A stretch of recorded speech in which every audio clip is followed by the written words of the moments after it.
The broken promise. Long ago, when the world was still young, a shadow stretched over Middle-earth, and in the fires of Mount Doom, a promise was broken. A ring of power that should have been destroyed survived, and with it, the line of kings plunged into darkness. The crown was lost, a kingdom divided, and hope became a whisper. But in the wild lands of the north, a legacy endured. The heirs of the ancient kings, men of long life and heavy hearts, watched in secret, protecting the free peoples from an evil they didn't even know existed. Tonight, we will tell the story of the last of those heirs, a man born to be king but fated for exile. He was known as Strider by men and Estelhope among the elves. It's a journey about the weight of a name, the burden of an ancestral failure, and the courage of a man who had to get lost in the shadows to find his way back to the light. So settle in comfortably, close your eyes, and let the sound of the wind in the trees and the crackle of the fire take you. For the journey of Aragorn, son of Arathorn, is about to begin. Sweet dreams, and may the star of hope light your way. In the distant ages, when the world still breathed magic, there was a kingdom of great men whose ships sailed on stars that no longer shine today. They were blessed with long life and deep wisdom, and their home was an island of splendor, a gift from the heavens themselves. But pride, like a silent shadow, grew in their hearts. They began to fear the end of their days, and in that fear, they found their ruin. They defied an ancient power, and their home, that magnificent island, was swallowed forever by the ocean waves. But some escaped. A noble king and his sons, carried by the winds of destiny, arrived at the great land known as Middle-earth. There, they founded new kingdoms, realms of white towers that touched the clouds, and for a time, the light of their ancient glory shone again. However, the shadow that had driven them from their old home had also survived. In the east, in a land of ash and fire, the Dark Lord wove his power once more. In his hand, he carried a simple, unadorned golden ring that contained the malice of the entire world. And with that power, he extended his dominion, seeking to cover all lands in endless darkness. Then the last alliance was forged. Elves and men marched together as brothers against the rising tide of evil. The war was long and bitter. The world groaned under the weight of their armies, and the earth drank the blood of heroes and kings. In the final battle, at the feet of a fiery mountain, the great king of men fell, and his sword, a symbol of hope, broke over his body. But his son, in a last act of desperation and courage, took the fragments of the blade, and with them, cut the ring from the enemy's hand. The shadow was defeated, his body crumbled, and a fragile peace descended upon the world. Victory seemed complete. The heir to the throne was taken to the heart of the fiery mountain, to the only place where the evil ring could be unmade forever. But there, on the edge of the abyss, the ring whispered in his mind. It spoke of power, of legacy, of right. And the heart of the man, wounded by the pain of losing his father and his people, faltered. He kept the ring for himself, as a prize for his family's pain, a treasure for his lineage. And with that choice, made in a moment of pride and sadness, the darkness found a new chance to survive. Slumbering but not destroyed, that ring and the broken promise at Mount Doom became the secret inheritance of his line, a shadow to be passed from father to son, a burden of guilt and a destiny to be fulfilled, waiting for thousands of years for an heir with the strength to correct his ancestors' failure. The inheritance of shadows. The victory against darkness was celebrated, but the ring of power, now in the new king's possession, began to weave its own silent curse. The king, who should have been a guardian of the light, felt the cold of the gold in his hand and heard the whispers of power the artifact promised him. He didn't know the ring served no one but its dark master, and that its only will was to be found again. On his journey north, back to his own kingdom, the king and his small company of soldiers were ambushed near the banks of a great river. Orcs emerged from the darkness, and the battle was desperate. Seeing that all was lost, the king, in a last effort to escape, put the ring on his finger and plunged into the cold, dark waters of the river, disappearing from his enemy's sight. But the ring is treacherous. In the middle of the current, it felt the presence of evil all around, and with a will of its own, slipped from its new bearer's finger. The king became visible once more, a solitary target in the water. Arrows cut through the night air, and the heir who had defeated the darkness fell, silenced forever. His body was carried away by the current, and the ring, the cause of his ruin, sank into the river's mud, where it would be hidden and forgotten for ages. With the king's death, the hope of men began to wane. The great kingdom of the north, which should have been a beacon of strength, began to fragment. Internal strife and the passing of long years weakened its people, and from the icy lands, a new shadow rose. A witch king, a servant of evil, who took advantage of the weakness of men to spread war and desolation. One by one, the divided kingdoms of the north fell into ruin. Their cities were burned and their people scattered. The line of kings, however, was not completely extinguished. The descendants of the fallen king, now without lands or crowns, became a wandering people. They were the rangers of the north, known as the Danebane. They lived a harsh and solitary life in the wild lands, becoming men of the shadows. They were hunters and protectors of grave countenance and resilient heart. In secret, they guarded the borders of peaceful lands, like the shire of the small hobbits, protecting them from dangers that the inhabitants of those places couldn't even imagine existed.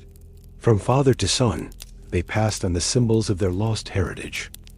An elvish ring of promise and the fragments of the sword that had once cut the power from the Dark Lord's hand. To protect the lineage, a sacred tradition was established.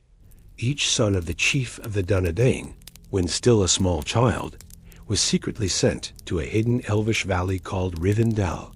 There, under the protection of the wise master Elrond, the child would be raised in safety, their true name and destiny hidden from the world until the time came to face their legacy.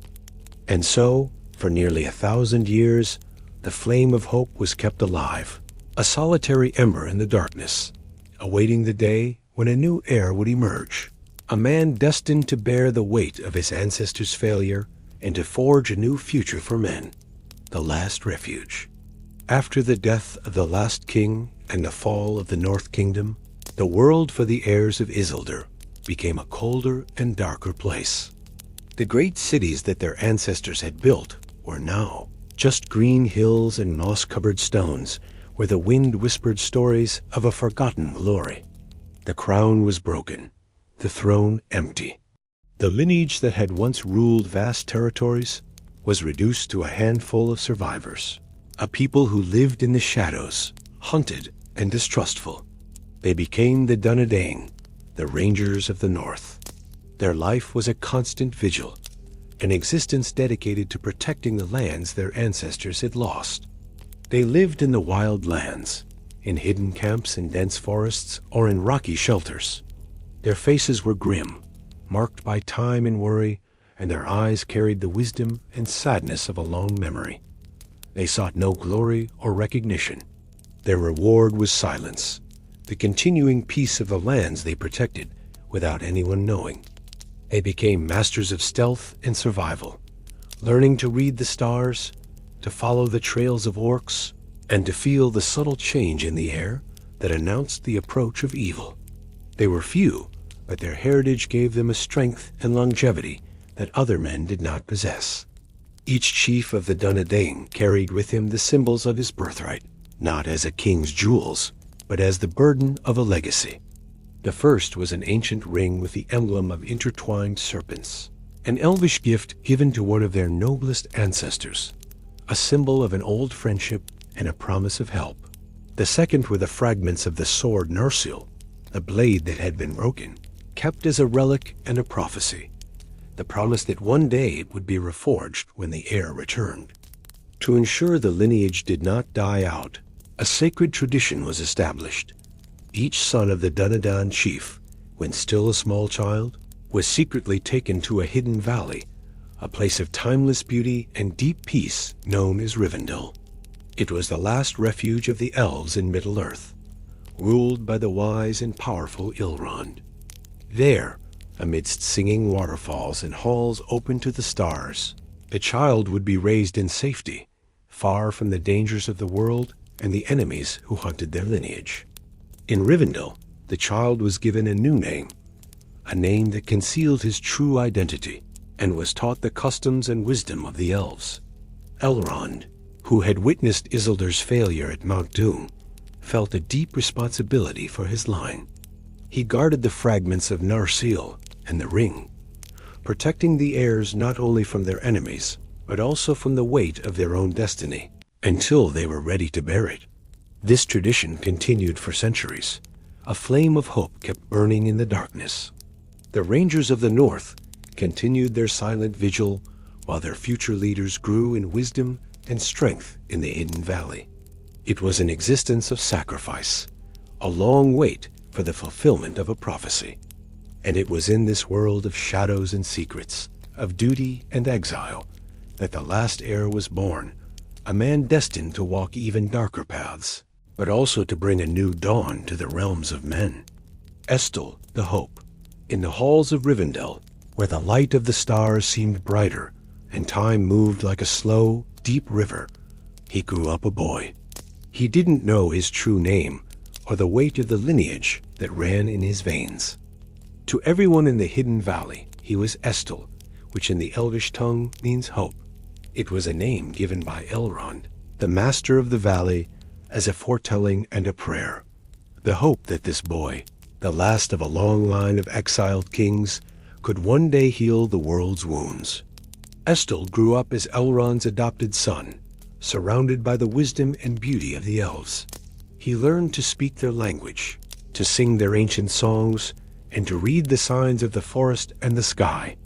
Elrond's own sons, the twins Elladan and Elrohir, were like older brothers to him.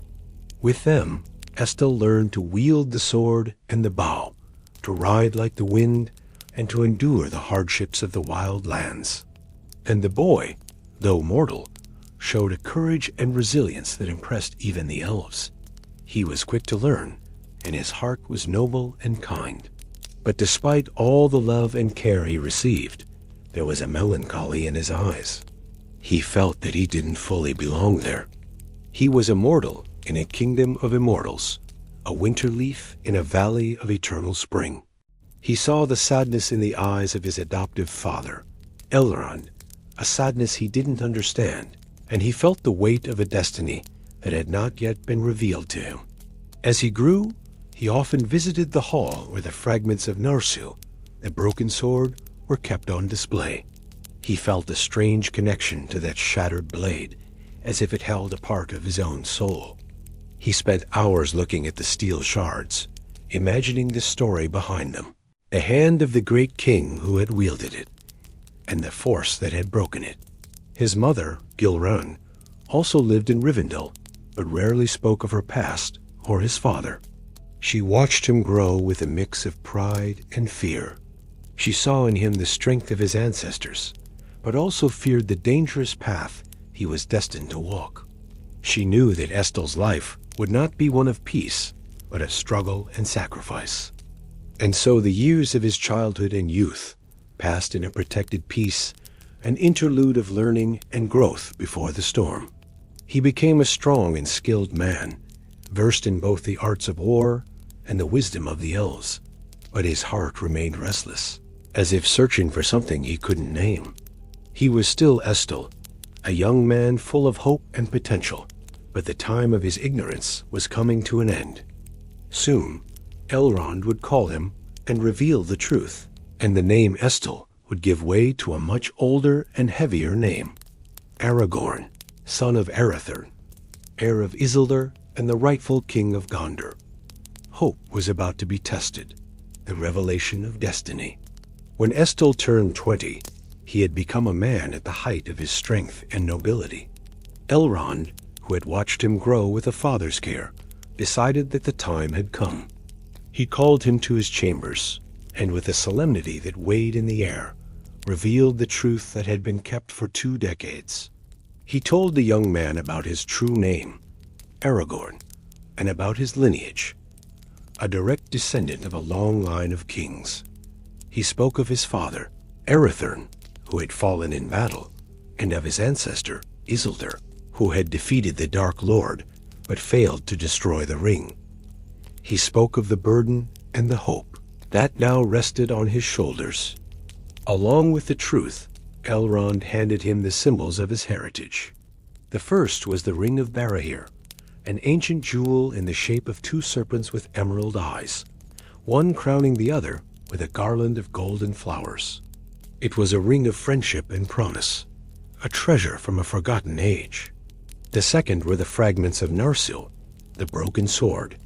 Elrond, however, would not yet reforge it.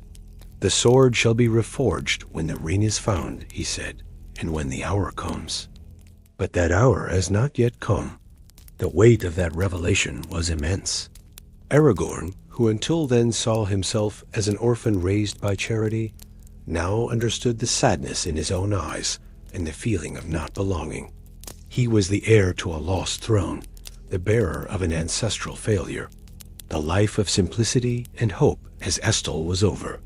In his place, Aragorn was born, and with him, a journey of exile and duty. Shortly after this revelation, while walking in the woods of Rivendell at dusk, processing his new and heavy destiny, he saw a figure among the silver trees.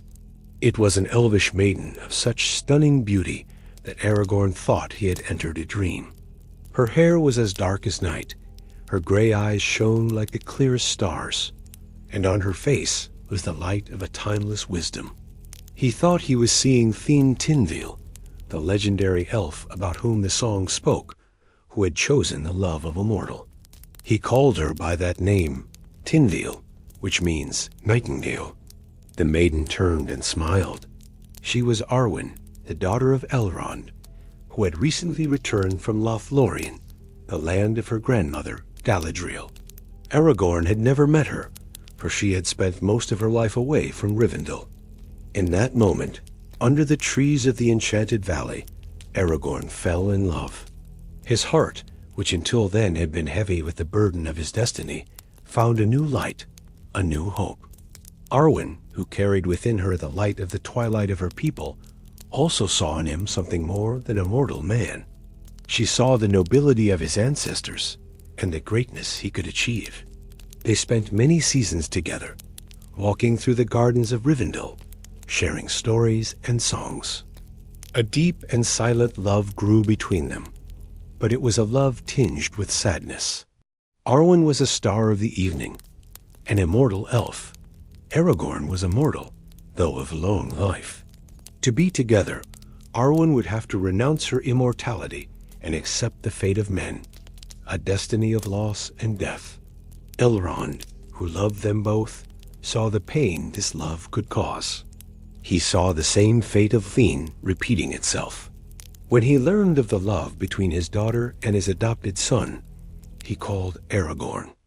His face was grim. "A great destiny is upon you," he said to Aragorn. "You shall not marry anyone, much less my daughter, until you are deemed worthy of it.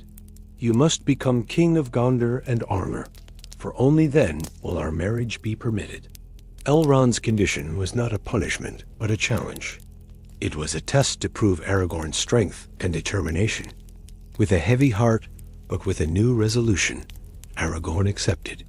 He said goodbye to Arwen in Rivendell and set out for the wild lands, no longer as the young Estel, but as Aragorn, the heir of Isildur. His journey now had a dual purpose: to fulfill his destiny as king and to earn the love of the star of the evening of his people, Strider, the Lonely Ranger. With his love for Arwen as a guiding star in his heart and the weight of his destiny on his shoulders, Aragorn left Rivendell and plunged into the wild lands. For nearly 30 years, he wandered through Middle-earth, a lonely and grim figure, a king in voluntary exile. He left behind the name of his youth and adopted many others, becoming a master of moving without being noticed, a ghost on the borders of civilization. To the men of Bree and the nearby villages, he was known only as Strider, a mysterious ranger of rough appearance whose travels were unknown and whose purpose was a mystery. His life was one of relentless hardship. He slept under the stars, with the cold ground as his bed and stones as his pillow. He hunted for food and drank from mountain streams. His face became weathered by the wind and sun, and his eyes acquired the sharp sight of a hunter, capable of seeing what others could not. He learned to read the language of nature, the flight of a bird, the trail of an orc in the mud, the subtle change in the wind that announced danger. He did not travel aimlessly. As chief of the Dunedain, he led his small people in the constant vigil against the shadows stirring in the east.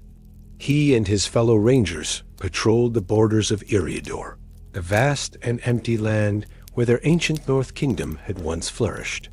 They protected the paths, kept the roads safe, and hunted the evil creatures that came out of their mountain lairs. The people of the Shire, living in their blessed peace, never knew that their tranquility was guarded by silent men who fought on their behalf in the darkness.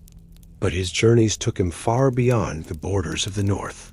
Under the guise of Thorongil, which means Eagle of the Star, he traveled to the southern realms. He rode with the Rohirrim, the Horse Lords, learning their songs and fighting in their ranks. He also served the steward of Gondor, the father of Boromir and Faramir, becoming a great captain and a respected counselor. His victories were notable, but he never revealed his true identity, for he knew that the time for the return of the king had not yet come. He led a small fleet in a surprise attack on the corsairs of Umbar's ports, burning their ships and alleviating the threat they posed to the coast of Gondor. His fame as Thorongil grew, but after the victory, he disappeared, leaving behind only the memory of a mysterious and powerful leader. He traveled east and south, exploring the distant lands of Harad, where the stars are strange, and the depths of Mordor, where the enemy's shadow thickened.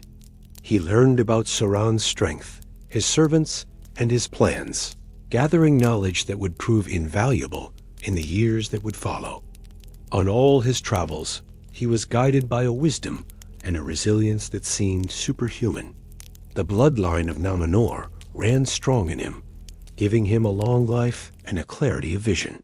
But there was also the friendship and guidance of Gandalf the Grey. The two met many times in the wild lands, sharing news and advice. It was Gandalf who first suspected the true nature of the ring that the hobbit Bilbo Baggins had found, and it was he who asked for Aragorn's help to watch the borders of the Shire with even more care. These long years of exile forged Aragorn. They stripped him of any pride or arrogance that his royal lineage might have given him. He learned humility in suffering, patience in vigilance, and compassion in seeing the struggles of the simple folk.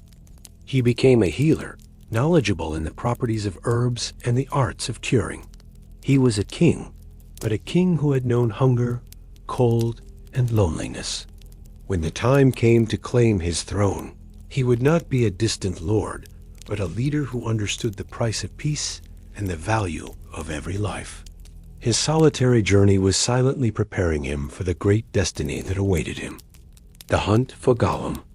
While Aragorn kept his lonely vigil in the north, his friend and mentor, Gandalf the Grey, was immersed in his own investigations.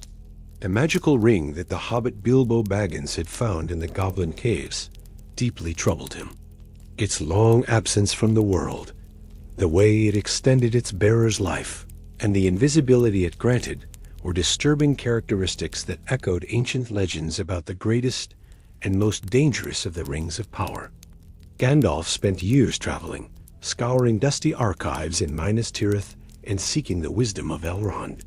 He discovered ancient scrolls that described the forging of a ring by Sauron, and most alarmingly, an account from Isildur that described the ring with the same characteristics as Bilbo's.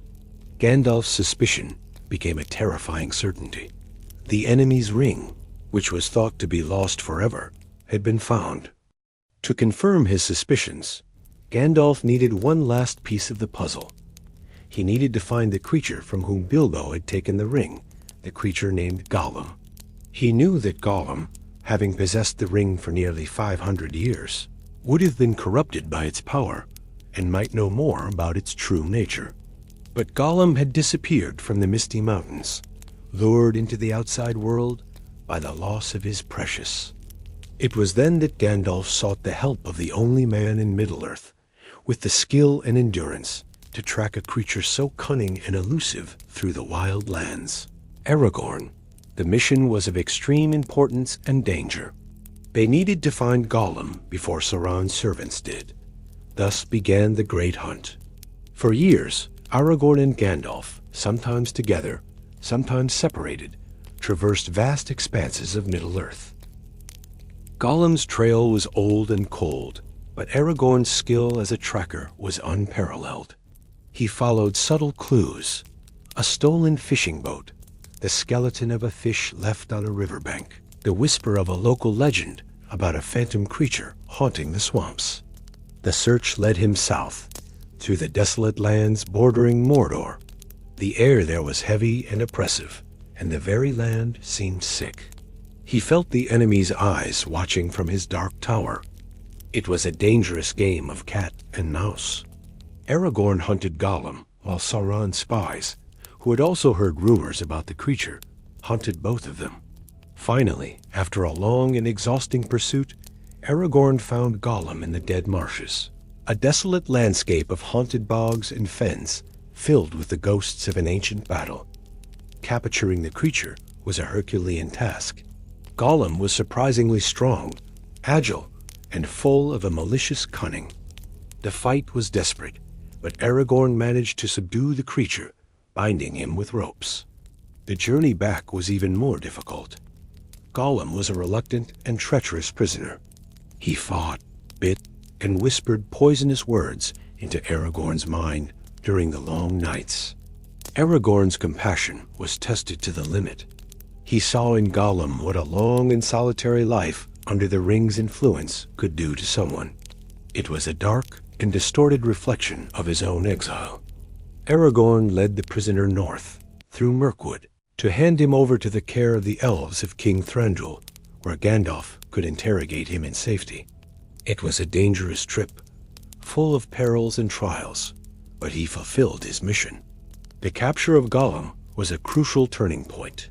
Under Gandalf's interrogation, the creature finally revealed what he knew, including 2 words that filled the wizard with dread: Shire and Baggins. Sauron now knew where the ring was. Time was running out. The hunt for Gollum, though a secret and unknown mission to the rest of the world, was one of Aragorn's most important deeds before the War of the Ring.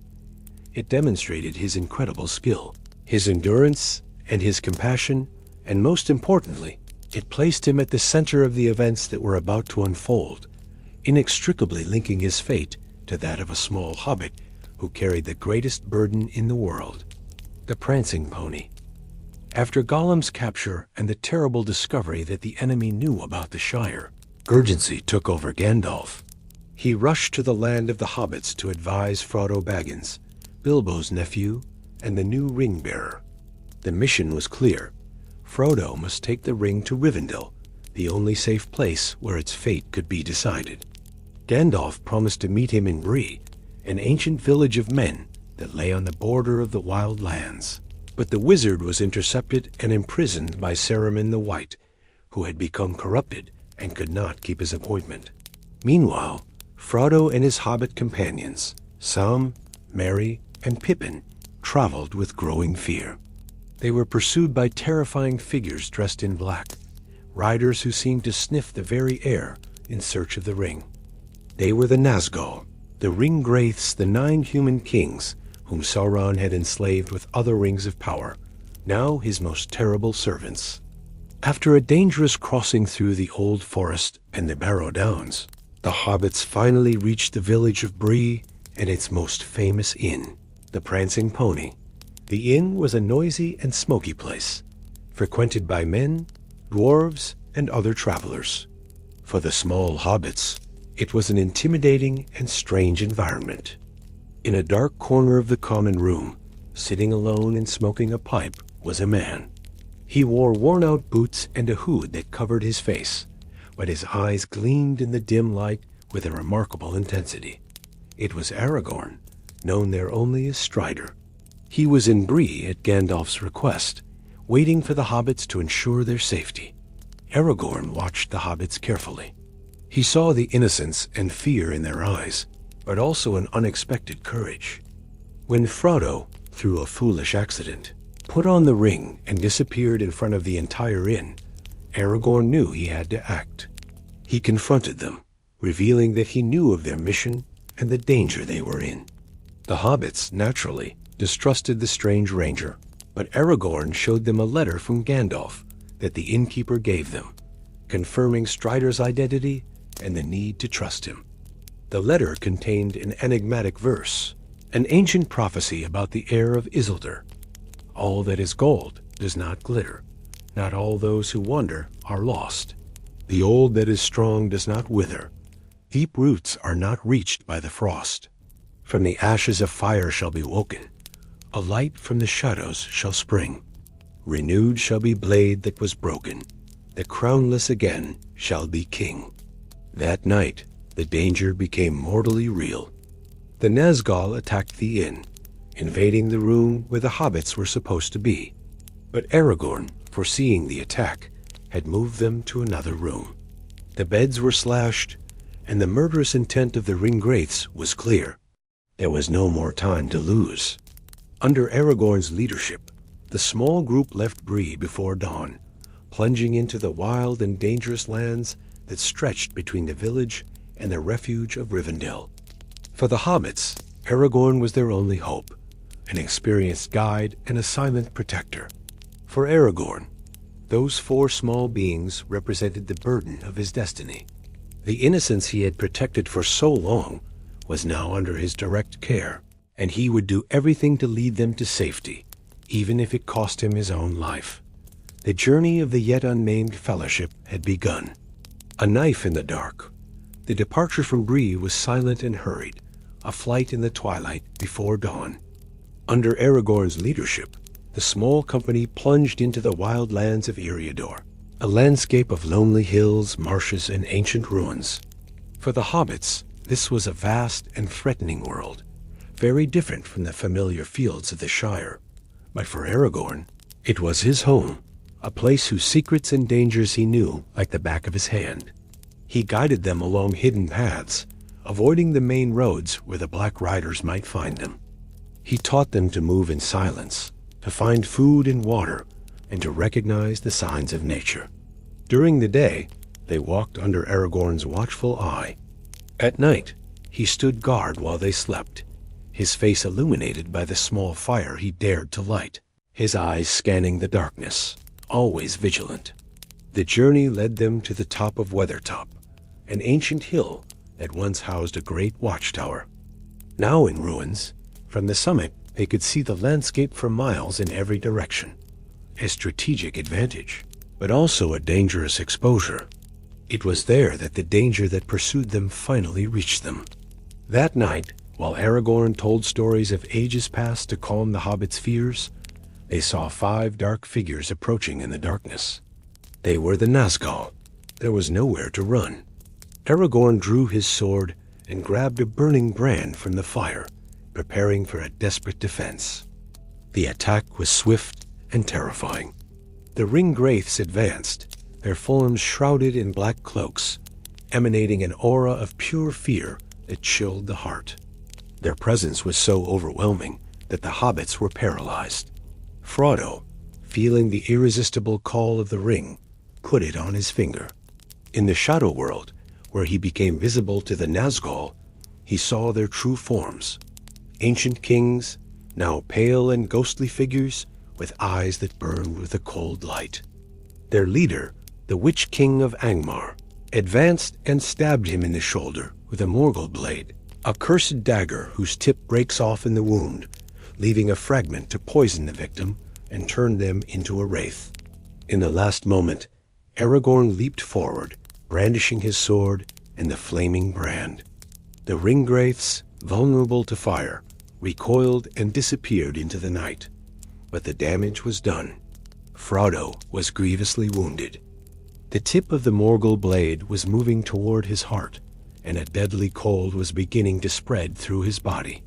The journey became a desperate race against time. Aragorn, with his knowledge of herbs, managed to slow the poison using the plant Athelas, or king's foil, but he knew it was only a temporary measure. Frodo's only hope was to reach Rivendell, where Elrond's power could heal him. As they hurried through the wild lands, they found unexpected help. Glorfindel, a noble elvish lord from Rivendell, sent by Elrond, found them. He placed Frodo on his white horse, Asfaloth, who was faster than any other mount, and sent him ahead toward the ford of Brunnen, the river that marked the border of Rivendell. The Nazgul, sensing that their prey was escaping, pursued Frodo in a furious chase. They cornered him at the river ford, but when the Black Riders entered the water, Elrond from his valley, and Gandalf, who had just arrived, released an ancient power. The river rose like a wall of water, with waves shaped like frothing white horses, and advanced on the Nazgul, sweeping them and their horses away. Frodo, exhausted and on the brink of death, finally fainted, safe in the lands of Rivendell. Aragorn and the others arrived shortly after, exhausted but relieved. They had survived, but by a narrow margin. Aragorn's mission as a guide was fulfilled, but the larger journey, the journey to decide the fate of the ring, was just beginning. He had led the ring-bearer to safety, but the entire world was still on the brink of darkness. The Council of Elrond. Rivendell welcomed the small company with its timeless peace. For days, Frodo fought against the poison of the Morgul blade, suspended between the world of light and the realm of shadows. Elrond, with his wisdom and healing power, worked tirelessly to save him, finally succeeding in extracting the fragment of the dagger before it reached the hobbit's heart. The wound would leave a scar, a physical and spiritual reminder of the burden he carried, but Frodo was safe. When he awoke, he found himself in a quiet room, with sunlight coming through the window and the sound of waterfalls in the distance. He also found old friends. Gandalf was there, his face etched with worry but relieved. The wizard told Frodo about his own ordeal, his capture by Saruman the White, the leader of his order, who had been corrupted and secretly allied with Sauron. Gandalf had only escaped with the help of Gwaihir, the Great Eagle, and arrived at Rivendell in time to help Elrond protect the river ford. Bilbo Baggins was also in Rivendell, living out his last years in peace, translating ancient elvish stories. The reunion between uncle and nephew was full of affection and melancholy. Bilbo, upon seeing the ring again, felt the old desire for it, a frightening glimpse of the power the artifact still held over him. While Frodo recovered, representatives from all the free peoples of Middle-earth began to arrive in Rivendell, summoned by Elrond. There were dwarves, led by Glowing, Gimli's father, who brought worrisome news from Erebor. There were elves from Mirkwood, led by Legolas, the son of King Thranduil. And there were men from the south, led by Boromir, the eldest son of the steward of Gondor, a noble and proud warrior who had come seeking answers to an enigmatic dream about the broken sword. The time had come to decide what to do with the ring.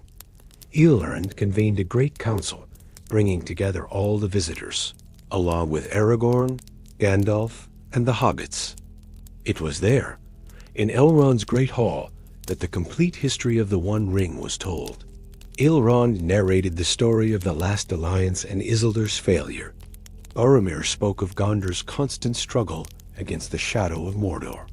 And Frodo, with a heavy heart, placed the ring on the stone table for all to see. The small, simple ring seemed to absorb the light of the room, and attention took hold of everyone. The discussion was heated. Some, like Boromir, argued that the ring should be used as a weapon against the enemy. But Elrond and Gandalf, warned that the ring could not be controlled. It served only Sauron and would corrupt anyone who tried to use it, even with the best intentions. The only solution, they concluded, was to destroy the ring, and the only place where that could be done was in the Cracks of Doom, in the heart of Mount Doom in Mordor, the center of the enemy's power. It was a mission that seemed impossible, a journey into the heart of darkness. A heavy silence fell over the council. No one volunteered for the suicidal task. It was then that Frodo, the small hobbit from the Shire, stood up. "I will take the ring," he said, his voice surprisingly firm, "though I do not know the way." His courage inspired the others. Gandalf offered to guide him. Aragorn, accepting his role as protector of Isildur's line, swore to protect him with his life. Legolas the elf and Gimli the dwarf set aside the old distrust of their peoples and also joined the cause. Boromir of Gondor, seeing the nobility in the hobbit's heart, also pledged his sword. And finally, Frodo's loyal friends Sam, Merry, and Pippin refused to be left behind. Thus, the Fellowship of the Ring was formed, 9 companions, representing the free peoples of Middle-earth, to oppose the 9 ring-wraiths. And before they left, a final decision was made. The sword of Elendil Narsil was taken to the elvish smiths. From its fragments, they forged a new blade, stronger and more brilliant than ever.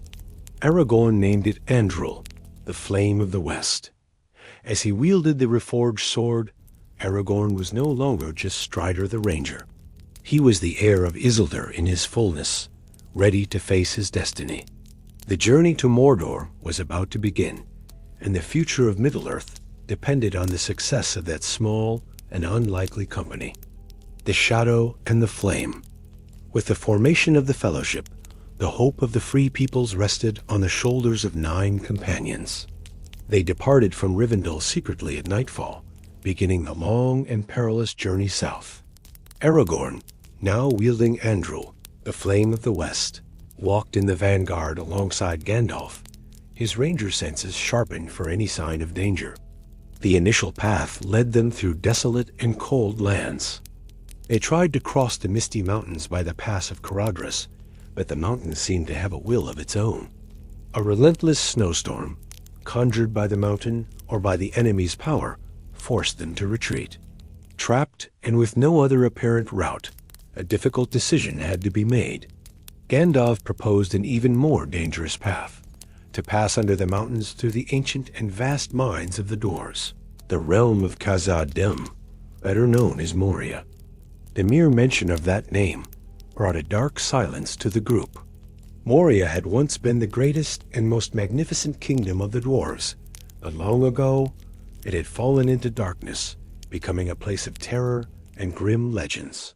Gimli the dwarf had hoped to find his cousin Balin, who had led an expedition to reclaim the mines years earlier, but Aragorn and Gandalf feared what they might find inside. With no other choice, they headed for the gates of Moria. The entrance was hidden behind a dark and sinister lake. There, they were attacked by an ancient and terrible creature, the Watcher in the Water with its many tentacles. They managed to escape into the mine at the last second, but the creature blocked the entrance behind them, sealing them in darkness. There was no going back. The only way was forward. The mines of Moria were a labyrinth of vast corridors, immense halls, and bottomless chasms, a silent and dead city. For days they walked in the darkness, guided only by the light of Gandalf's staff. The grandeur of the dwarvish architecture was breathtaking, but the oppressive silence and the feeling of an ancient evil lurking were constant. They finally reached the chamber of Mizarble, the Hall of Records. There they found what they feared, the tomb of Balin, Lord of Moria. A dusty book, the Book of Mazarbul, told the tragic story of Balin's colony. They had reconquered the mines, but were surrounded and massacred by orcs. "They are coming," were the last words written. At that very instant, the sound of drums began to echo from the depths. Drums in the deep. They were surrounded. A horde of orcs and cave trolls attacked them.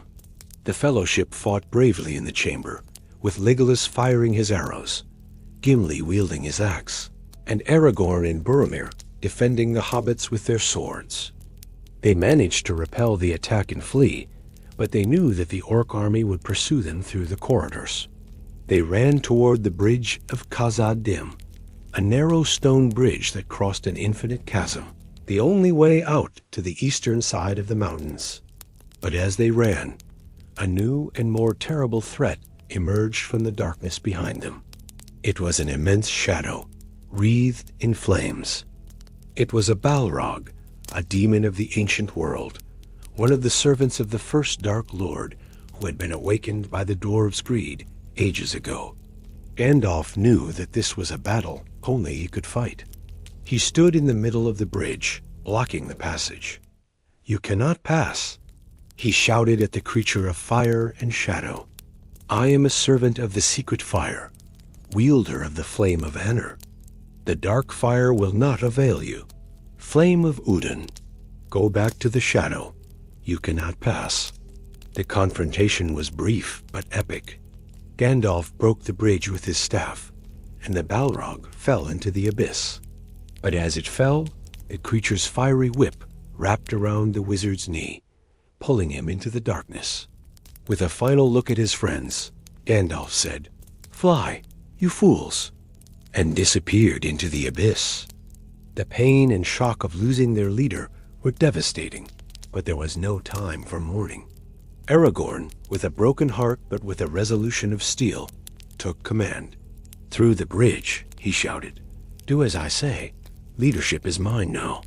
He guided them out of Moria into the light of day, far from the terror of the mines. Gandalf's fall was a terrible blow to the Fellowship, but it was also the moment when Aragorn finally embraced his destiny. The burden of leadership that he had avoided for so long now fell upon him. He was no longer just a protector or a guide. He was the leader of Middle-earth's last hope. The journey would continue, but now under the command of the heir of Isildur, who would have to guide them through the sadness and uncertainty that had befallen them. The trail of the orcs and the king of Rohan.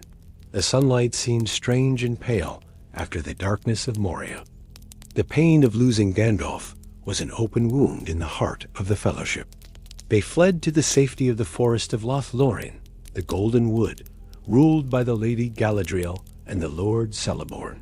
Lothlorien was a place of timeless elvish beauty where evil could not enter, a refuge to heal their physical and spiritual wounds. There they were received with caution, but Aragorn's presence, whom the elves knew and respected, ensured their passage. Galadriel, with her power to see into hearts, tested the resolve of each member of the company. She offered Frodo a glimpse of the future in her water mirror, a future of darkness and destruction if his mission failed. Before they departed, she gave each of them gifts that would help them on their journey. Cloaks that camouflaged them, magical ropes, and for Aragorn, an enchanted scabbard for his sword, Andril. Leaving the safety of Lorien behind, they sailed down the great river Anduin. The journey was silent and grim. The uncertainty about which way to go weighed on everyone. Should they go east to Mordor or west to the city of Minas Tirith? The final decision was up to Frodo, the ring-bearer. It was at Almen Hen, near the Falls of Rhoros, that the Fellowship finally broke. Boromir, the noble warrior of Gondor, succumbed to the ring's temptation. He tried to take it from Frodo by force, believing he could use it to defend his people.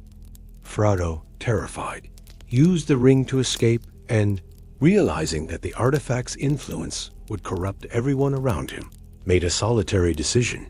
He would go to Mordor alone. Meanwhile, the company was attacked by a band of Uruk-hai, orcs of a larger and stronger breed, sent by Saruman. A fierce battle began. Boromir, realizing his mistake and consumed by guilt, fought like a lion to protect Merry and Pippin, but was mortally wounded by many arrows.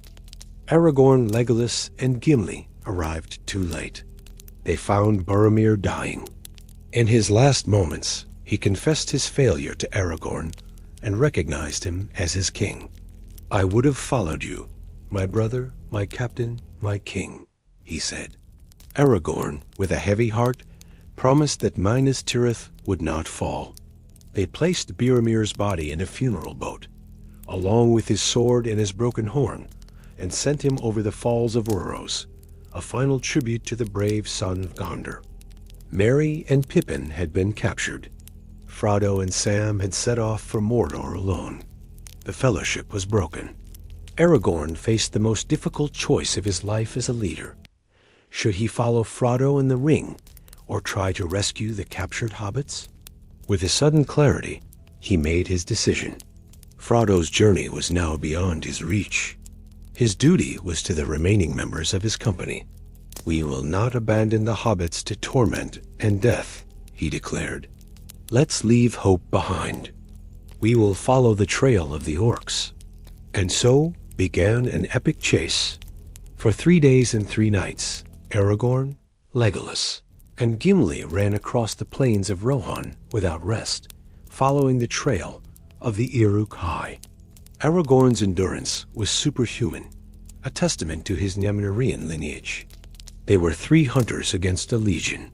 The trail led them to the kingdom of Rohan, the land of the horse lords. There, they found a company of Rohirrim, led by Eomer, the king's nephew. Eomer told them that they had annihilated the band of orcs, but had not seen any hobbits. Giving them horses, he warned them about the state of his kingdom.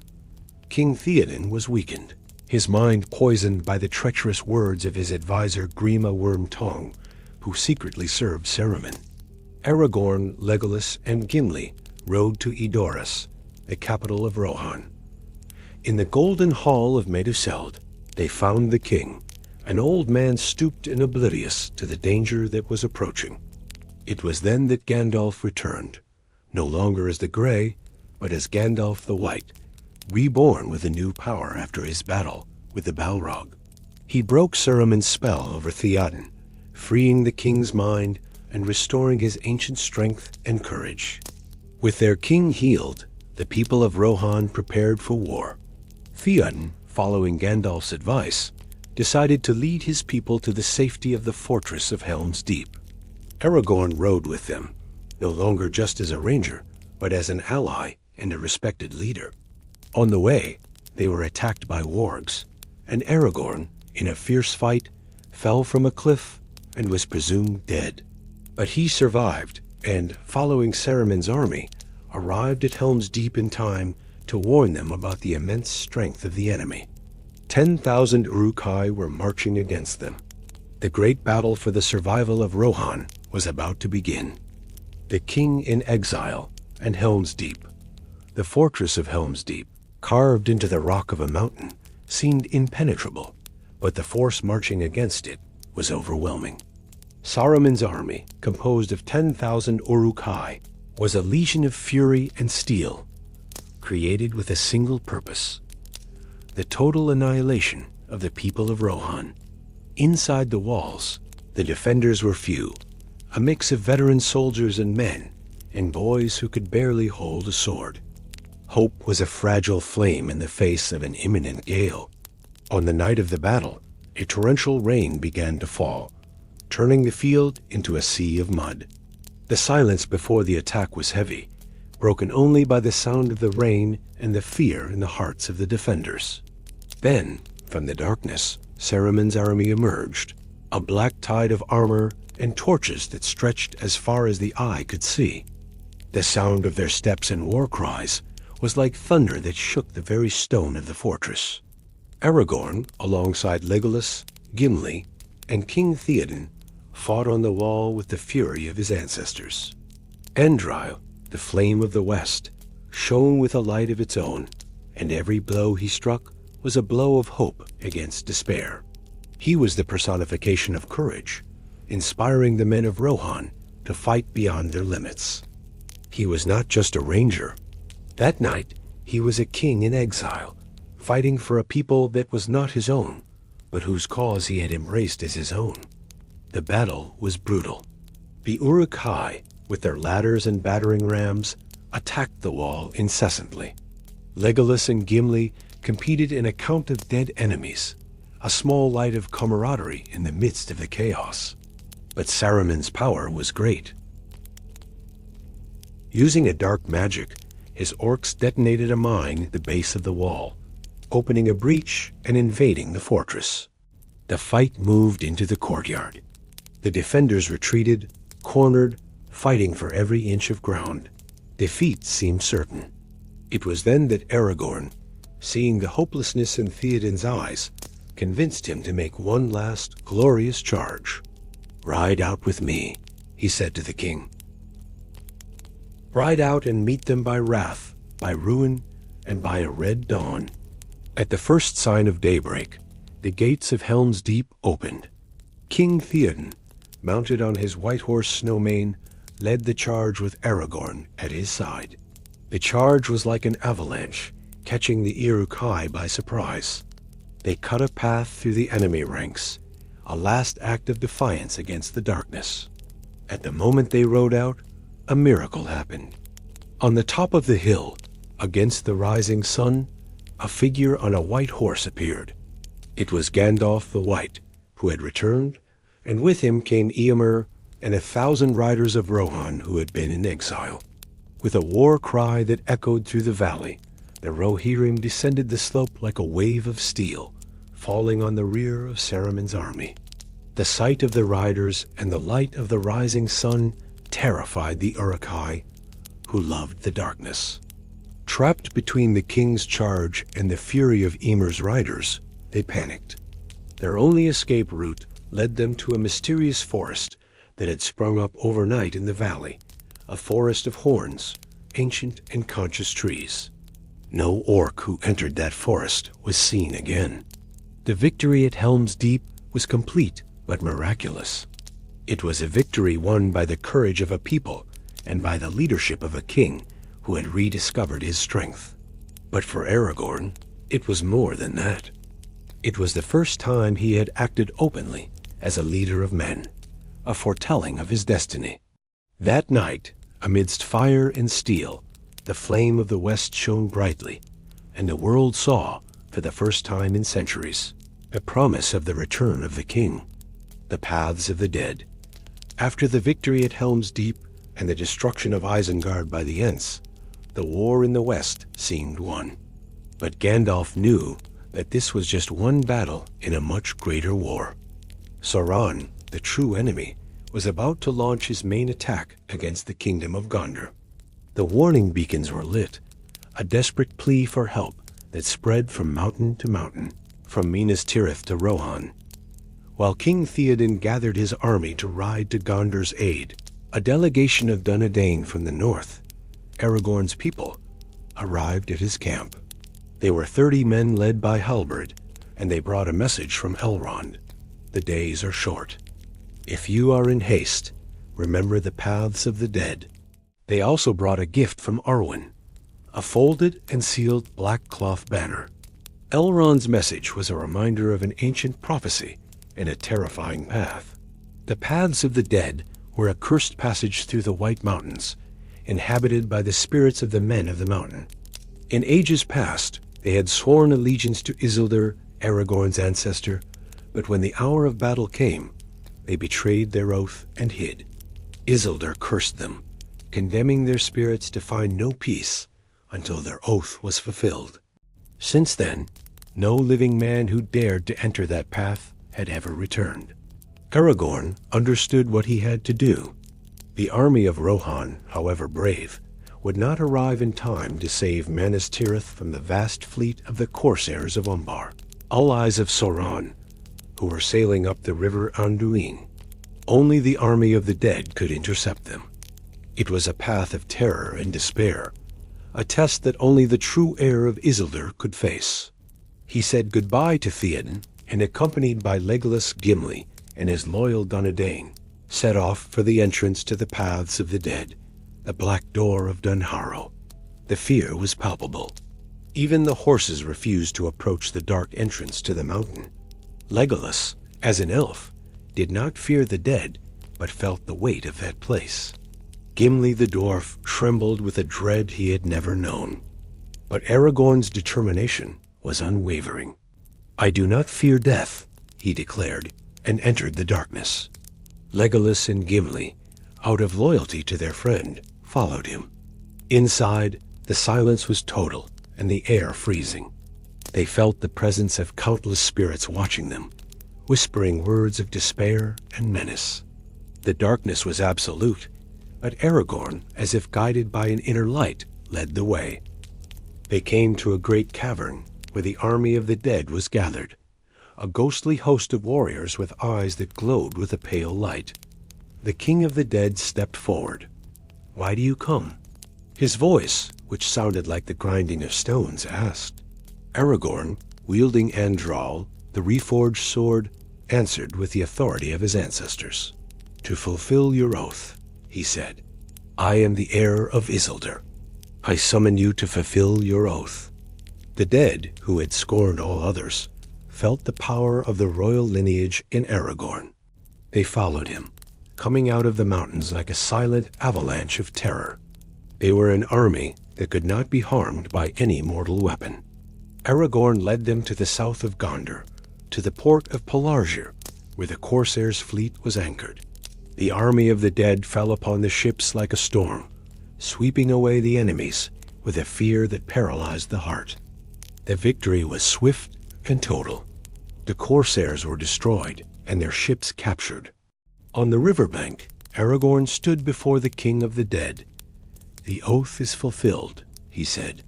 "Go back and trouble the valleys no more. Rest in peace." With his words, the spirits finally found the rest that had been denied to them for millennia. They dissipated like the morning mist, and the wind carried their whispers away. Aragorn now had a fleet. He unfurled the banner that Arwen had sent him. On the black cloth shone the symbols of the returning king: the white tree of Gondor, the 7 stars of the house of Elendil, and a crown. With his Dunedain and the men he had freed from slavery on the ships, he sailed up the river toward the greatest battle of his age, the Battle of the Pelennor Fields, where the fate of Minas Tirith was being sealed in fire and steel. He did not arrive as a ranger, but as a king, bringing hope from an unexpected source: the coronation of King Elisir. While the Battle of the Pelennor Fields raged before the gates of Minas Tirith, the hope of men hung by a thread. The besieged city was on the verge of ruin, and the army of Mordor, with its orcs, trolls, and the fearsome Witch King of Angmar, seemed invincible. King Theoden of Rohan had fallen, and darkness was about to swallow the last great fortress of men. It was in this moment of despair that from the great river Anduin, an unexpected sight appeared. A fleet of black ships, the ships of the Corsairs, was approaching. The defenders of Gondor felt their hearts sink, believing that more enemies had arrived to seal their defeat. But on the mast of the leading ship, a banner unfurled. Embroidered on it in silver and gold were the white tree of Gondor, the 7 stars, and a crown. It was Aragorn. He had arrived. The sight of his return, leading an army of men from the south, reignited the flame of courage in the hearts of the defenders. His arrival turned the tide of the battle. He leaped onto the land with Legolas and Gimli at his side, and Andral, the flame of the west, shone as if it had been reforged in that instant. He was the personification of kingship returned, and the army of Mordor, seeing in him the fury of the kings of old, faltered. The battle was won, but the war was not. Aragorn, now fully accepted as the leader of the armies of the West, knew that the only way to give Frodo a chance, as he was approaching Mordor, was to divert the attention of Sauron's eye. He proposed a desperate and suicidal plan: to march with what remained of their armies to the Black Gate of Mordor, challenging Sauron directly. It was a lure, a gamble that the Dark Lord's pride would cause him to empty his lands to crush them, leaving Frodo's path clear. With only 7,000 men, they marched to the desolate land before Mordor. It was a funeral march, but they showed no fear. At the Black Gate, Aragorn defied Sauron. In response, the gates opened, and an overwhelming force, 10 times larger than theirs, came out to annihilate them. The final battle began. The armies of the West formed a defensive circle, fighting back to back, a small island of hope in a sea of darkness. Aragorn fought in the vanguard, a king defending his men to the end. And at the moment when all seemed lost, in the heart of Mount Doom, the ring was destroyed. With the destruction of the ring, Sauron's power crumbled. The Tower of Barad-dûr collapsed, the earth trembled, and the Black Gate fell. The lidless eye dissolved into a cloud of smoke, and the army of orcs, without the will that commanded them, fled or perished. The war was over. The shadow was defeated forever. Aragorn, son of Arathorn, heir of Isildur, returned to Minas Tirith, no longer as Strider the Ranger, but as the king who had returned. In a solemn ceremony before the city gates, Gandalf crowned him as King Elessar, an elvish name meaning Elfstone, a gift from Galadriel that symbolized the hope he brought.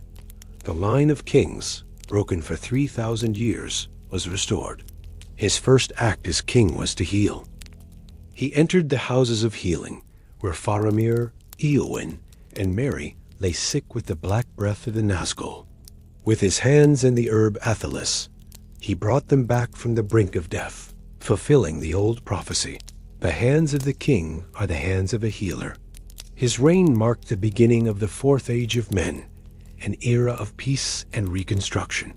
He ruled with the wisdom he had learned in Rivendell, the courage he had forged in the wildlands, and the compassion he had cultivated in his heart. He unified the kingdoms of Gondor and Arnor, and peace flourished under his protection. And finally, the destiny he had embraced for love was fulfilled. Elrond brought his daughter, Arwen Undamiel, to Minas Tirith. She had made her choice, renouncing her immortality to marry the man she loved. Their marriage was the union of the twilight of the elves and the new dawn of men, a symbol of the new age. Aragorn, King Elessar, lived and reigned for 120 years, a long and full life. He was a king who had known exile and sacrifice, and because of that, he ruled with a justice and humility that the world had not seen for a long time. The journey of the lonely ranger had ended. In his place was one of the greatest kings that Middle-earth would ever know, a man who bore the burden of a broken promise, and with his own strength and courage, forged a new destiny for all.